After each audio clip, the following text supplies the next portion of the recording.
नमस्कार, आदाब, सत श्री अकाल। मित्रों, मैं आज कई दिनों के बाद लाइव आया हूं और थोड़ी सी व्यस्तता थी, लेकिन आज कल से कहें तो बेहतर होगा। कल से थोड़ी सी बेचैनी हो रही थी कि मुझे कुछ कहना चाहिए, कुछ ऐसे लोगों के बारे में, कुछ ऐसे मक्कार नेताओं के बारे में जो समय समय पे अपना केचुल बदलते रहते हैं और अपनी वाणी से, अपनी भाषा से क्या क्या कह जाते हैं। कल से देख रहा हूँ तमाशा चल रहा है। एक किताब लिखी है सलमान खुर्शीद ने और उसमें एक दो लाइनें लिखी हैं। वो एक दो लाइनों से मतलब नहीं है, वो जो लिखा है तो लिखा है, लेकिन किताब लिखने का जो मकसद है, इसके पीछे जो मंशा उनकी है, वो एक हिडन एजेंडा है। वो उसी तरह का हिडन एजेंडा है जैसे कश्मीर के अलगाववादी चलाते थे। वो चाहे महबूबा मुफ्ती हो, चाहे वो फारूक अब्दुल्ला हो, चाहे हुर्रियत के नेता हों, और उनमें सलमान खुर्शीद में कोई ज़्यादा फर्क है नहीं। कांग्रेस जब से बनी है, कितने नेता आए, कितने इनके नेता गए, और खास करके जब कोई मुस्लिम लीडर आया तो उसका एक मंशा मकसद रही है कि डरा के रखे भारत के मुसलमानों को कि सिर्फ कांग्रेस पार्टी तुम्हारी हिमायती है, वरना तुम 100 करोड़ की आबादी के हिंदू देश के अंदर रह नहीं पाओगे।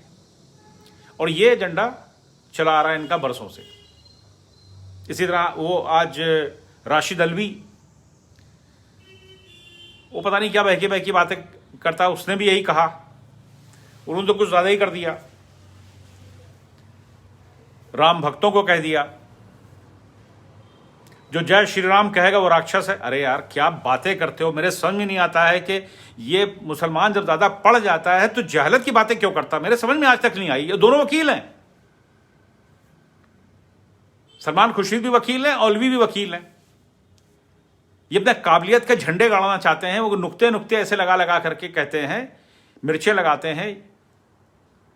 मतलब उनको इतनी प्रॉब्लम है। ओवैसी वो भी वकील है, बैरट। अब ये देखिए, मुसलमानों को वकालत करते हैं, सब वकील बनते हैं, उसके बाद बैठ जाते हैं अपना एजेंडा लेकर के और राजनीति करना शुरू कर देते हैं। अरे ब्रिगेडियर वगैरह बनो भाई, साइंटिस्ट बनो। एक साइंटिस्ट बेचारे हुए हमारे, और आप लोग तो बस नेता बन जाना वकालत करके और शुरू हो जाना। शर्म नहीं आती है इन लोगों को। भारत से एक बड़े देश के अंदर रह करके यहाँ के लोगों को चिढ़ाना, यहाँ के लोगों के ऊपर टीका टिप्पणी करना, यहाँ पे सनातन धर्म के ऊपर, हिंदुत्व के ऊपर टीका टिप्पणी करना। उन्होंने अपनी किताब के अंदर जो लिखा है कि हिंदुत्व बिल्कुल वैसे ही है जैसे कि आईसिस है, और ऐसी ही है जैसे वो बोको हरम, नाइजीरिया का एक टेररिस्ट ऑर्गेनाइजेशन है जो कट्टरपंथी मुसलमानों को उनका बनाया हुआ है, और उससे आप मेल मिला रहे हैं हिंदुत्व को। आप पढ़े लिखे बहुत हो सकते हो, लेकिन हिंदुत्व की परिभाषा, हिंदुत्व शब्द देने वाले, आपने उनकी आत्मा को भी शर्मिंदा किया है। ये शब्द दिया हुआ है स्वतंत्र वीर सावरकर का। हिंदुत्व शब्द उन्हीं का है। जैसे राष्ट्रवाद, राष्ट्रवादी, ये शब्द भी स्वतंत्र वीर सावरकर के दिए हुए हैं। और आप मौका निकालते ही, जब भी होता है, आप घुमा फिरा करके कांग्रेस की राजनीति है या कांग्रेस के बड़े लीडर ही करवा रहे हैं या खुद दिमाग का अपना इस्तेमाल कर रहे हो, आप इस तरह की बात करते हो कि लोगों के दिलों को तकलीफ पहुंचे, खासकर हिंदुओं को तकलीफ पहुंचे। अगर ये डिफाइन करना चाहते हो, आप ये कहना चाहते हो कि साहब हिंदुत्व अलग है, हिंदू अलग है, ये हिंदुत्व में ज्यादा फर्क नहीं है, ये सब सनातनी है। और भारत में रहने वाला तो मुसलमान भी सनातनी है। सलमान खुर्शीद आप नहीं मानते होगे क्योंकि आप दूर हो इन सब चीजों से, अंग्रेज हो। और राशिद अल्वी, मैंने ऐसा बौला इंसान ही नहीं देखा। कभी बहुजन समाज पार्टी, कभी कांग्रेस, कूदता फांदता रहता है इधर से उधर। अब कोई पूछ नहीं रहा तो कुछ ऐसी शब्द का प्रयोग कर दिया जाए, कुछ ऐसा कह दिया जाए, सबको बुरा लगे, हम टीवी पे छा जाएं, चर्चा का विषय बन जाए। अरे इन लोगों को जेल में डालने वाला है। इस तरह की बातें करके आप झगड़े कराना चाहते हो, देश में दंगा कराना चाहते हो, और भारत की यहां के रहने वाले, यहां की बड़ी आबादी को आप चिढ़ाते हो, आप हिंदुओं को चिढ़ाते हो।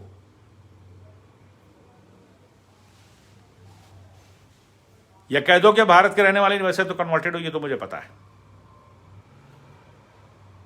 राशिद अल्वी भी कन्वर्टेड है, सलमान खुर्शीद भी कन्वर्टेड है, लेकिन कहते नहीं कि नया मुल्ला बनता है तो प्याज बहुत खाता है। वही हाल है इनका कि मुसलमान खुश हो जाए, मुसलमान खुश हो जाए। मेरे समझ ही नहीं आ रहा है इनको क्यों बर्दाश्त करते हम लोग हैं। किसी ने, हमारे मित्र ने भी फोन करके कहा कि आप राष्ट्रवादी हो, राष्ट्रवाद के ऊपर बोलते हो, देश के ऊपर बोलते हो, आपके क्या विचार हैं जो मिस कंगना रनौत ने कहे हैं, आपके क्या विचार। हमने कहा हमारे बेकार विचार ले रहे हो, उनके अपने विचार हैं, मेरे अपने विचार हैं, मुझे उस पर टीका टिप्पणी करनी नहीं चाहिए। जिनको करनी वो करें। अब मैं ये नहीं कहूंगा कौन सही है कौन गलत है, लेकिन मैं ये जरूर कहूंगा, अगर किसी ने भी देश की आजादी की लड़ाई के अंदर स्वतंत्र वीर सावरकर की कुर्बानी जो किनारे कर दिया है, ये नेताजी सुभाष चंद्र बोस की कुर्बानी के किनारे कर दिया है, तो देशभक्त नहीं हो सकता वो सच्चा राष्ट्रवादी नहीं हो सकता। किसको क्या पद मिलता, किसको क्या सम्मान मिलता, उससे में कोई मतलब नहीं है। और उन्होंने एक्टिंग कई अच्छी फिल्मों में करी है, उन्होंने क्वीन में बहुत अच्छी एक्टिंग करी है, रानी लक्ष्मीबाई में एक्टिंग करी है, एक्ट्रेस तो बहुत अच्छी है, तो उस पर उनको पद्मश्री का अवार्ड मिला है, तो उस पर टीका टिप्पणी नहीं करनी चाहिए। उन्होंने क्या कहा ये उनका पर्सनल हो सकता है, उनसे पूछें। हाँ, अगर ये कहा जाता है, कोई भी कहता है, कोई भी लीडर अगर कहता है और कोई भी माइनस करने की कोशिश करता है स्वतंत्र वीर सावरकर को, जो उन्होंने कुर्बानी दी, लोग भूल गए उनकी कुर्बानी। सिल्वर जेल में कैसे उन्होंने जीवन के 10-11 साल गुजारे और देश के लिए लिखते रहे, दीवारों पे कील से लिखते रहे। कितने छोटे से कमरे के अंदर उनको कैद के अंदर काल कोठरी में रखा गया था। भूल गए राम प्रसाद बिस्मिल को, काकोरी कांड के योद्धा, क्रांतिकारी भगत सिंह, चंद्रशेखर आजाद, ये सब फ्रीडम फाइटर जिनकी कुर्बानियां किनारे नहीं की जा सकती, भूली नहीं जा सकती। लेकिन एक लाइन को मैं सपोर्ट करूंगा, वो शायद वो ठीक से एक्सप्रेस नहीं कर पाई है कंगना रनौत जी। वो एक्सप्रेस ये नहीं कर पाई हैं जो हमें बोलने की आजादी मिली है 2014 से मिली। जिस तरह से हम लोग बोल रहे हैं, पिछली सरकारों में हम बोल नहीं सकते थे। जिस तरह से हम पुरानी बातें, जो इतिहास है उसको निकाल रहे हैं, कुरेद कुरेद के हम निकाल रहे हैं, जो हमारे साथ ब्लंडर किया गया, जो हमारे साथ धोखा किया गया, अगर उसको हम बता रहे हैं तो 2014 के बाद से बता रहे हैं। उनका कहने का तात्पर्य यही होगा कि आज़ादी बोलने की मिली है। मैं उनको सपोर्ट नहीं कर रहा हूं, कहीं से भी नहीं कर रहा हूं। पद्मश्री मिली, उनको सम्मान एक बार दे दिया गया, राष्ट्रपति ने दिया है, सोच समझ के दिया, अच्छी आर्टिस्ट होने के नाते दिया। वो किस तरह कहा, किसमें का, इससे कोई हमें मतलब नहीं, लेकिन हाँ, बोलने की तो आज़ादी 2014 से मिली है हमको। कोई कुछ कहता रहा है, देश आज़ादी की मैं बात नहीं कर रहा हूँ, उसमें तो हमारे वीर योद्धाओं का खून शामिल है। 57 में चले आइए, 1857 में किताब पढ़ लें लोग। मैं बहुत से अपने नेताओं से भी कहना चाहूँगा, खासकर सलमान खुर्शीद से भी कहना चाहूँगा, अलवी वकीलों, पढ़ लो, पढ़ लें किताब वीर सावरकर जी की, द वॉर ऑफ इंडिपेंडेंस, पढ़ लें। 1200 पेज की किताब है, समझ में आ जाएगी सारी बात। जो बहस लेके बैठ जाते हैं, इनको समझना चाहिए, इनको जानना चाहिए। और हिंदुत्व की डेफिनेशन को भी पढ़ लें। सलमान खुर्शीद की किताब मैंने देखा है, अभी टीवी पे बयान दे रहे थे कि ये किताब हमको इलेक्शन जितवाएगी। यार कैसे लोग हैं ये? इनको किसने लीडर बनाया था? ये कौन कहा के वकील हैं भाई? ये तो एलियन से भी क्या गुजरे। तो अजनबी हो गए हो आप इस देश के अंदर। आपकी किताब जो है वो आपको इलेक्शन जिताएगी। अच्छा, दो ही लोग इलेक्शन जिताएंगे, एक आपकी किताब, एक आपका बड़े लीडर। मैं यहां पे सलमान खुर्शीद की एक बात और कहना चाहूंगा। जो 82 का दंगा हुआ था सिखों का, इनकी एक किताब आई थी। हमारे मित्र लोग, हमारे वर्कर नोट कर लें, एक किताब और लिखी थी उन्होंने 82 के दंगे के ऊपर। सिख और हिंदू दंगे को कह रहे थे, जबकि कांग्रेसियों कराया हुआ दंगा था, सिखों पे हमले कराए थे, सजा मिली हुई है कांग्रेसी लीडर को, जगदीश टाइटलर थे, ये सारे कांग्रेसी शामिल थे। किताब में ये लिखा था एक लाइन कि 47 याद करके मुसलमान बड़ा खुश हुआ होगा।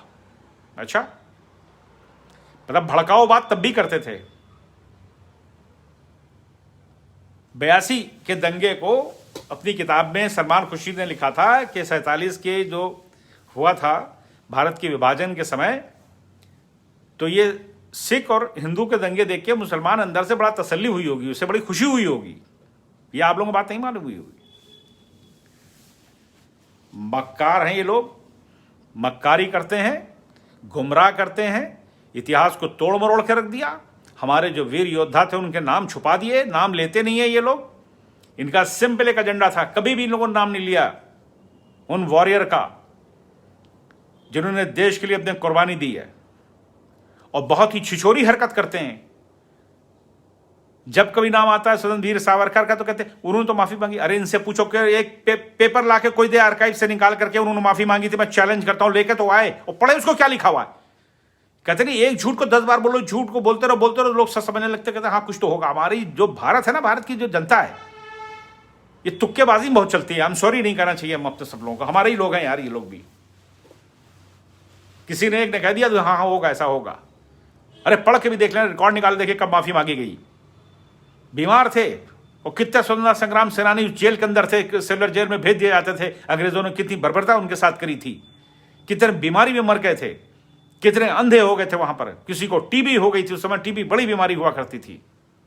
है उनका दर्द जानने की कोशिश करी किसी ने?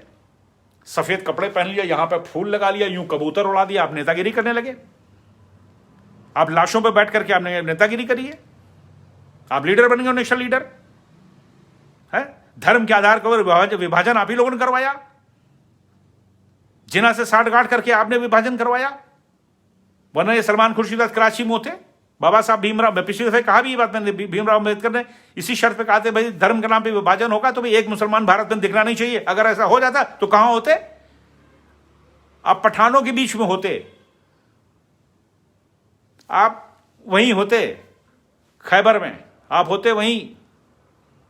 आधे से ज्यादा स्मगलर बन गए होते, आधे से ज्यादा वहां पर क्रिमिनल बन गए होते, आपकी औलादें क्रिमिनल बन गई होती, डकैती डाल रहे होते, या हथियारों की फैक्ट्री चला रहे होते। दर्रा है ना पाकिस्तान का, वहां आप ही लोगों से होते। कौन कहां से आते? आसमान थोड़ा आते, तभी भेज देना चाहिए था।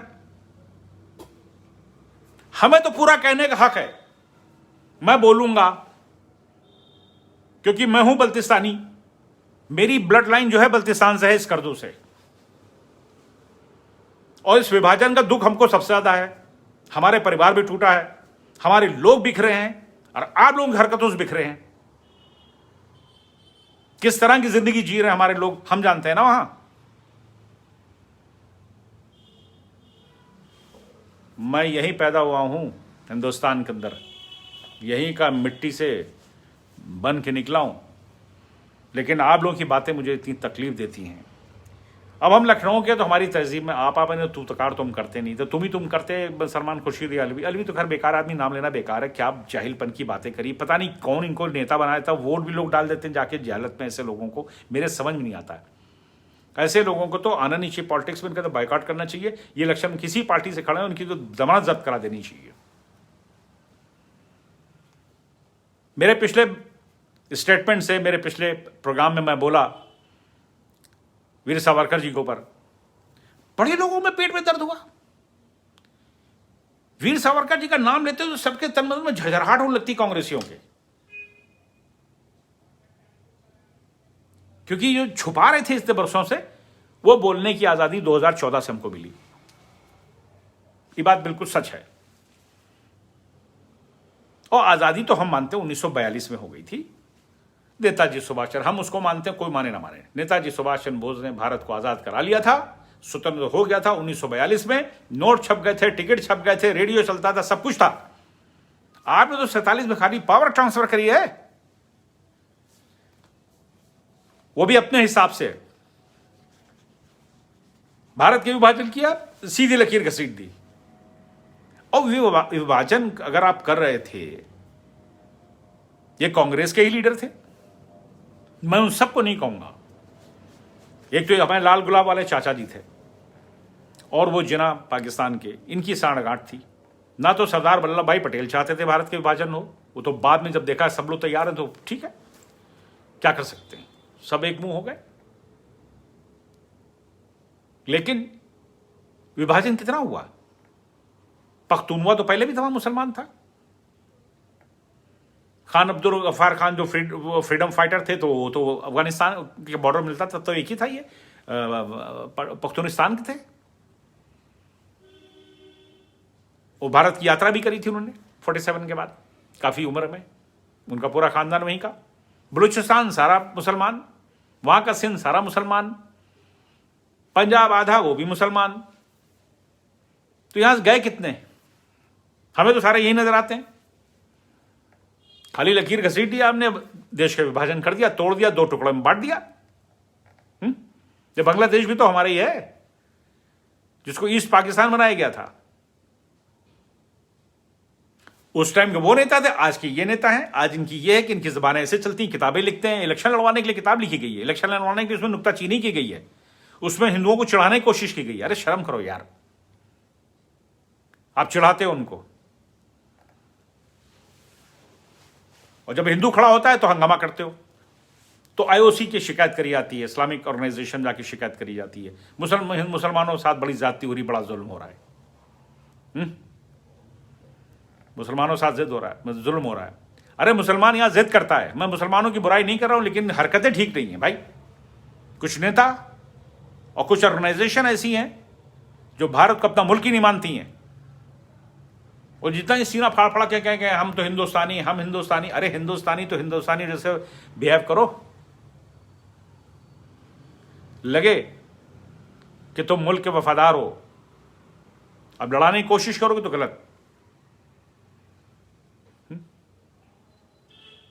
क्योंकि वो किताब मैंने पूरी पढ़ी नहीं है। मैं उस किताब को जरूर पढ़ूंगा जो 82 पे लिखी है, वो मेरे पास नोटिंग अभी आई है, वो मैंने देखा, मैं हैरान रह गया। बंदे ने पहले भी स्टेटमेंट दिया था, वो तो कांग्रेस का टाइम था, चलता है। अब की फंस गए कि मुसलमान खुश हुआ होगा हिंदू और सिखों के दंगे देख करके। मुसलमान तो बेवकूफ है।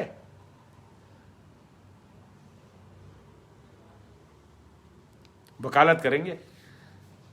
I'm सॉरी, मैं चाहता नहीं कि मुद्दे से हटूं। मैं बहुत सारी बातें हैं, गुस्सा बहुत होता है, दिखता हूं तो बोलने का मन करता है। और उनको, ऐसे लोगों को तो बिल्कुल हमें बायकॉट करना चाहिए, सोशली इनको बायकॉट करना चाहिए। इनकी शक्ल नहीं देखनी चाहिए, टेलीविजन में इनको दिखाना नहीं चाहिए। अब टेलीविजन वालों से हम क्या कह सकते हैं, उनकी भी टीआरपी होती है भाई। स्वतंत्र वीर सावरकर ने शुरुआत करी थी इस जंग की। स्वतंत्र वीर सावरकर वो पहले स्वतंत्रता संग्राम सेनानी थे जिन्होंने लंदन के अंदर उनके सीने के ऊपर भारत के लिए लड़ाई शुरू करी थी, भारत की आजादी की लड़ाई शुरू करी थी। तो पहले स्वतंत्रता संग्राम सेनानी ऐसे थे जिनको ब्रिटिश गवर्नमेंट ने भी इंडियन फ्रीडम फाइटर डिक्लेयर कर दिया था ऑफिशियली। बाकी लोगों ने काम तो कम किया, जेल तो 5 दिन 3 दिन के लिए सब लोग जाते रहे, लेकिन उनकी तरह की कुर्बानी, उनकी तरह का त्याग बहुत कम उस समय के लीडर ने किया है। और देखिए, नेताजी सुभाष चंद्र बोस जी भी उनसे इंस्पायर्ड थे।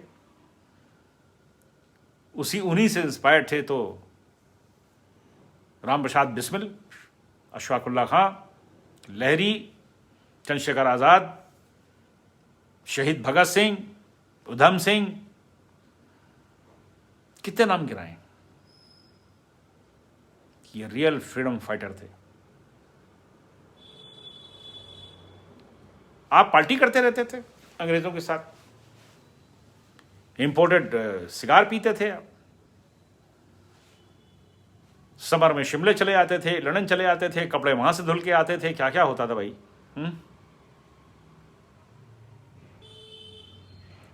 और आपके नेता भी आप ही के नक्शे कदम पे चल रहे हैं, जैसे सलमान खुर्शीद।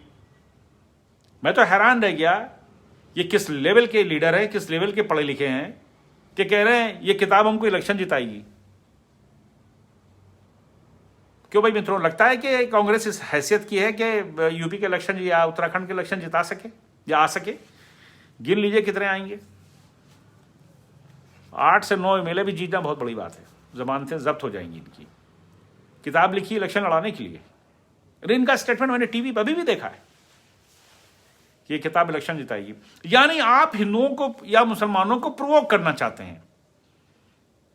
आप में भी ओवैसी में कोई फर्क नहीं है। ओवैसी साहब अपनी ढपली पीटा करते हैं, मुसलमान मुसलमान मुसलमान मुसलमान।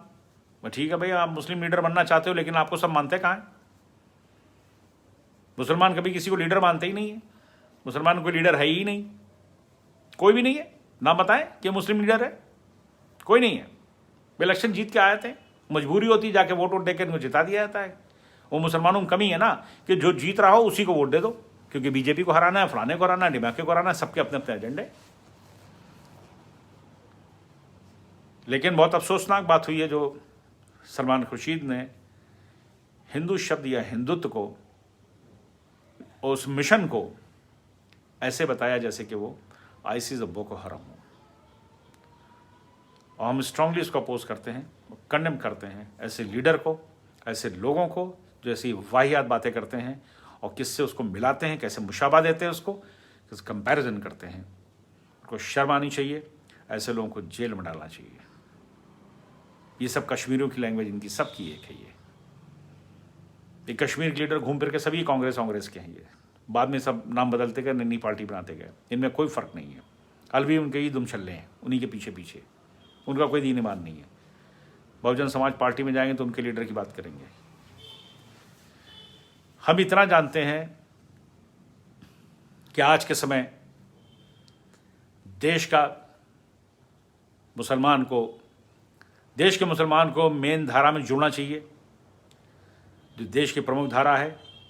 कोई उनका दुश्मन नहीं है, कोई उनका नहीं चाहता कि भारत छोड़ के जाए, उनको निकाला जाए। और बयान आ चुके हैं। सरकार ने सबसे ज़्यादा भी, अगर आप देखें, वो अल्पसंख्यक मोर्चा ये सब बना हुआ है, तो कांग्रेसियों ने बनाया था जब इनका हशर हो गया था, जब मंदिर और मस्जिद का लड़ाई चली है और मस्जिद टूट गई थी, तो उसके बाद इन्होंने अल्पसंख्यक आयोग बना दिया मुसलमानों को खुश करने के लिए, अपीसमेंट, कि मुसलमान खुश हो जाएगा, हमने अलग से बना दिया। और उसमें उन्होंने 4-5 और भी जोड़ दिए, जैन ले लिए, पारसी ले लिए, बुद्धिस्ट ले लिए, क्रिश्चियन ले लिए। लेकिन अल्पसंख्यक के नाम को बराबर मुसलमान वो कहते हैं हम 25 करोड़, चलो मैं तो नहीं मानता, खैर मैं 17.5 करोड़ मानता हूं, लेकिन अगर वो कहते हैं 25 करोड़ अपने मुंह से, तो अल्पसंख्यक कहाँ है? 17 करोड़ में अल्पसंख्यक नहीं होते।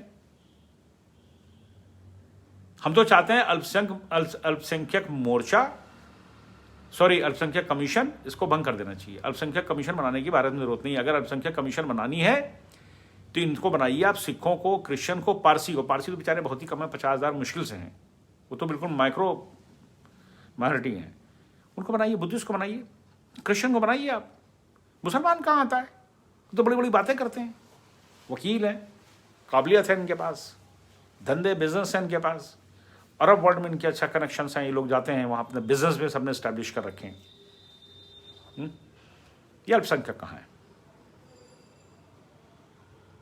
अब तो पंचर जोड़ता भी कोई मुसलमान नजर नहीं आता है। ये बहुत बड़ी गलतफहमी है कि वो पंचर जोड़ता मुसलमान, ना ना ना ना, सब सरसब्ज हो गया है। सब बाहर से जा के कमा के आ रहा है, घर पक्के कर लिए, छत में लेंटर पड़ गए हैं सबके।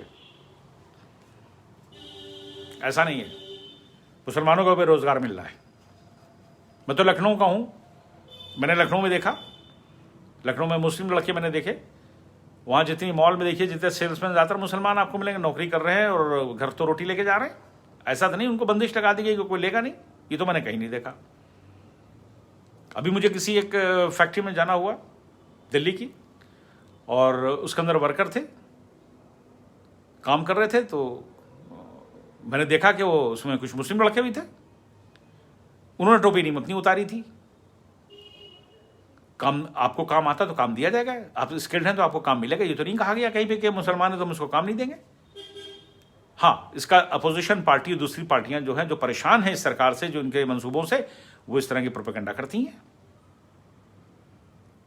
अब कोई बिल्कुल ना काम करता हो, कोई और उसको प्रॉब्लम हो सकती हो, लेकिन मुझे तो लग रहा है कि सबको रोजगार तो चल रहा है, कहीं ना कहीं रोटी तो जाती है। गवर्नमेंट की स्कीम इतनी आ गई है, पूछिए मत। प्रधानमंत्री की योजना आई हुई थी, मैं जानता हूँ, मेरे मिलने वालों ने, कई किसी को 2 लाख, किसी ने 1 लाख, किसी ने बैटरी का लिया, रिक्शा ले लिया, तो किसी ने अपनी मोबाइल की दुकान खोल ली, लेकिन घर पे रोटी जानी शुरू हो गई।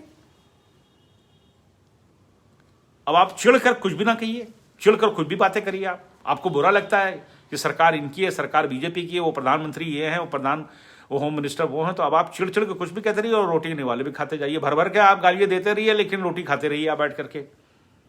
गवर्नमेंट के सारे फायदे उठाते रहिए, जितनी सरकार की स्कीम और संख्याओं के लिए आ रही है, आप उसके मजे लेते रहिए।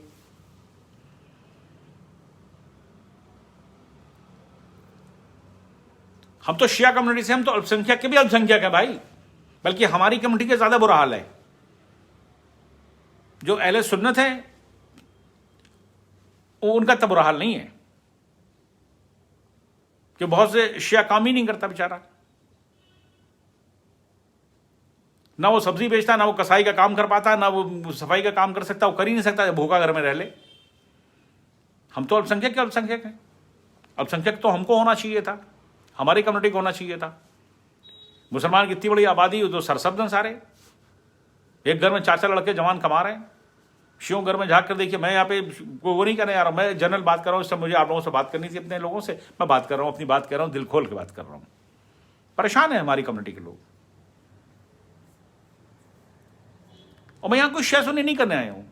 अहले सुन्नत में भी बेचारे बहुत परेशान है, हमारे मिलने वाले वो भी हैं, लेकिन उसके रास्ते हैं। सरकार ने बहुत सारी स्कीमें निकाली हुई हैं, उस योजनाओं का उठाइए फायदा।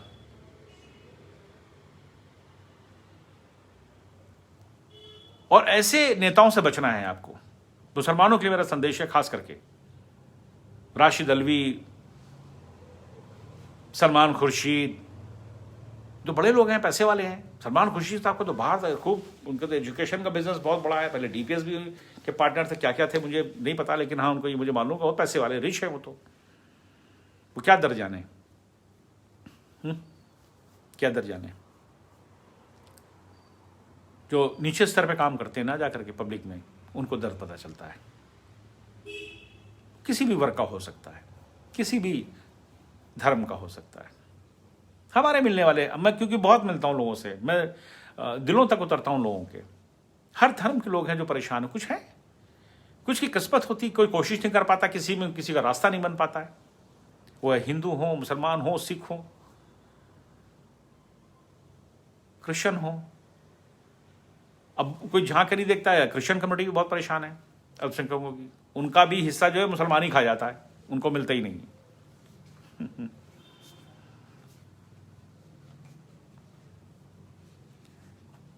यहाँ बहुत सारी मुझे बात करनी थी आप लोगों से, और कई दिनों से भरा हुआ था।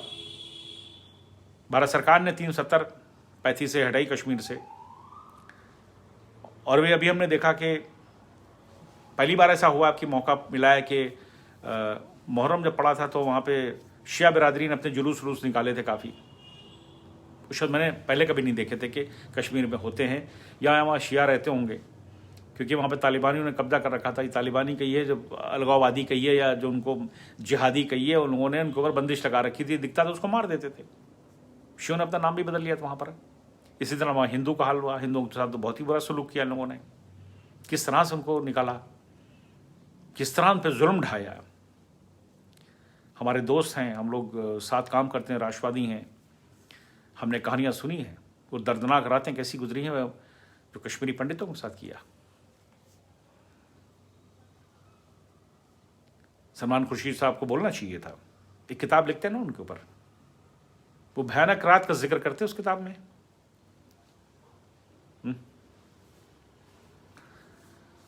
ठीक है, वो उनकी सोच है, हम ऐसे लोगों का अपोज करते हैं। तो भारत सरकार को चाहिए ऐसे लोगों की किताबों में बैन लगा दें। हजारों साल की सभ्यता, हजारों साल की संस्कृति इस देश की, इस धरती की, आपकी एक शब्द में मिटा कर रख देती हूँ उस शब्द को। हमको सबसे ज़्यादा बुरा लगा कि आपने हिंदुत्व शब्द को आपने मिलाया है। ये मेरी लाइन है, बहुत क्लियर कट है कि आपने हिंदुत्व शब्द को आपने कहा कि उसी तरह है जैसे बोको हरम और आइसिस। मिस्टर सलमान खुर्शीद, हिंदुत्व शब्द वीर सावरकर ने दिया था, उनकी किताब भी है, और उसमें वो हिंदू मुसलमान की बात नहीं थी, वो हिंदुत्व था, उस यहाँ की सभ्यता पे था। आपने गाली दी है, और जहां तक होगा हमारे लोग, हमारी टीम आपका जीना हराम कर देंगे। हम इतना बोलेंगे आपके खिलाफ। अभी तो शुरू किया, आज पहला दिन है। मैं अपने लोगों से कहना चाहूंगा कि पूरी तरह से कोशिश करें, ज्ञापन दे जाकर के हर डिस्ट्रिक्ट के डीएम को पूरे भारत में जहां जहां हमारे लोग हैं, ज्ञापन दे, बहिष्कार करें, इस किताब को बैन कराएं। ये किताब किसी मध्य प्रदेश सरकार ने बैन सेट करने की तैयारी कर ली है, उत्तर प्रदेश में बैन होना चाहिए, पूरे भारत में बैन होना चाहिए। किताब निकलनी नहीं चाहिए। लड़ाओ इलेक्शन। आपने हिंदू शब्द को गाली दी है, आपने उस विचारधारा को गाली दी है, हम दूर तक छोड़ के आएंगे सलमान खुर्शीद। बस इतना ही मुझे आप लोगों से कहना था कि आप लोग, खासकर मृत्युंजय सिंह जी, आपके लिए आप विरोध करें, विरोध दर्ज कराएं शांतिपूर्वक। तहसील हो एसडीएम को दें, डिस्ट्रिक्ट हो डीएम को दें, कमिश्नर को दें, भारत सरकार को भेजें, गृह विभाग को भेजें कि इस किताब को बैन किया जाए। अभी से शुरू कर दें आप लोग।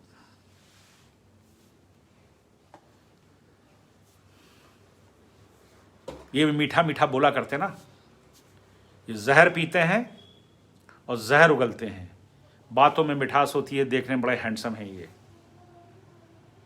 अभी किसी हमारे